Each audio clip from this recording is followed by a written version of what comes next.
What's going on here in the Beat Sessions? I'm your host, Mitchell Weary.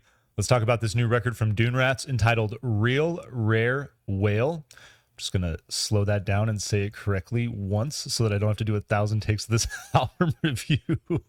It's a tongue twister. I dare you to say it. I also think it's very punk rock. This album, released on July 29th, is the band's fourth studio album and their follow-up to 2020's Hurry Up and Wait. And I've found myself in one of those moods. It happens a couple times throughout the year where I'm drawn to all things punk rock, and it makes sense. We were talking about Beach Bunny recently. On the live show on Sunday night, I mentioned that the first show that I went to basically on my own, I went with a friend, but no adult supervision, was Lagwagon and the Bouncing Souls. It was at the Nile in Mesa. It's quite a show, quite an experience. So punk rock, very important to me. It's very near and dear to my heart. And like I said, I've found myself in one of those places. So really excited that this record was released. It was delayed a little bit due to issues with vinyl production. Very common thing these days, unfortunately. It was supposed to come out last month, but thankfully we have it now, and it's worth the wait. I really dig this effort. I like this outfit. And frankly, just the Australian rock and roll scene in general, such amazing high energy. And a lot of the bands, I think of DZ Death Rays, I think of the Datsuns, I think of psychedelic porn crumpets even a little bit. But I love the punk rock energy, the foundation that's there. But all these bands branch out and they mess around with garage rock and surf rock, alternative rock, psychedelic porn crumpets. Obviously, they get pretty psychedelic and out there in some of their stuff, but I dig that punk rock energy that's driving so much of the music coming out of that country. It's a great scene.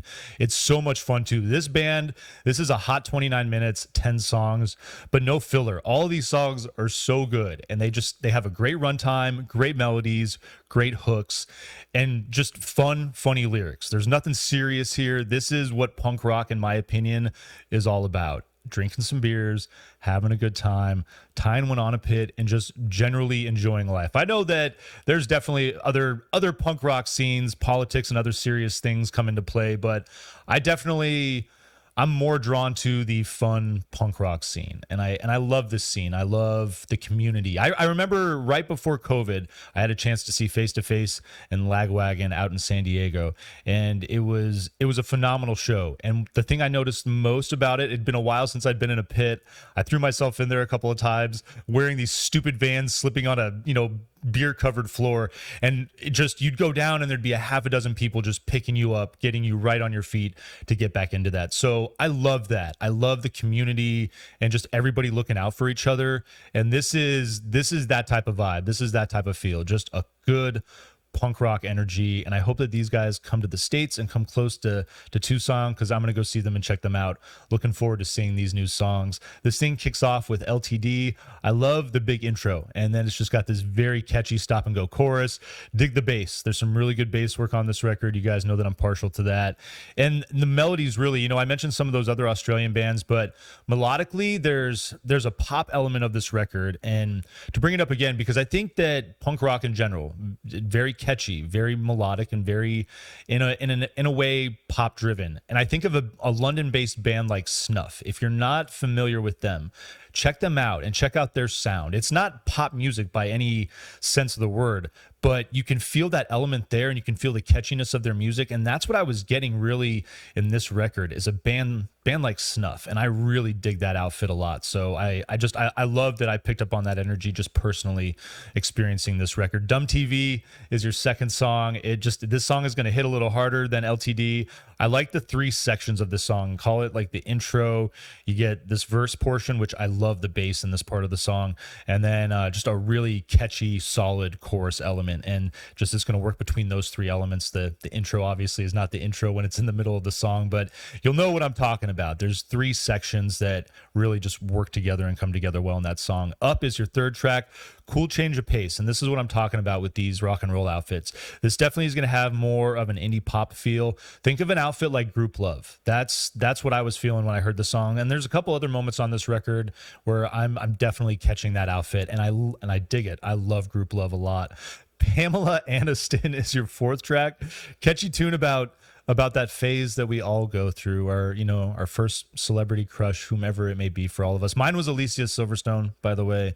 Clueless had come out right around that time that that I started entering adolescence. And so I probably would have written that song and titled it Alicia Silverstone, but Pamela Aniston, I like the balance there between Pam Anderson and Jen Aniston.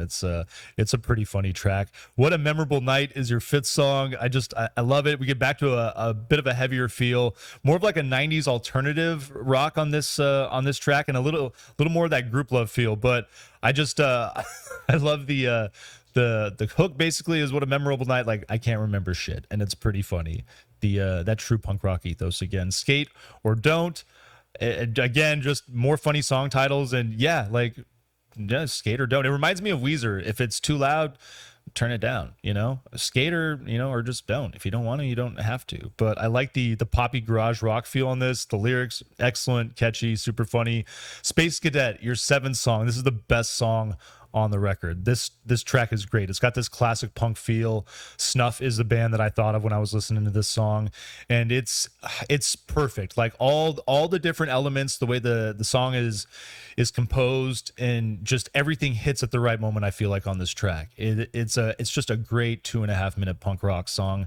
Melted Into Two is your eighth song. You get like a grungy punk feel on this. Think of kind of like what the Melvins do a little bit. Drink All Day, your ninth song. Light, catchy, like a bit of a ska influence here in the verses, but I love when the chorus hits, catchy.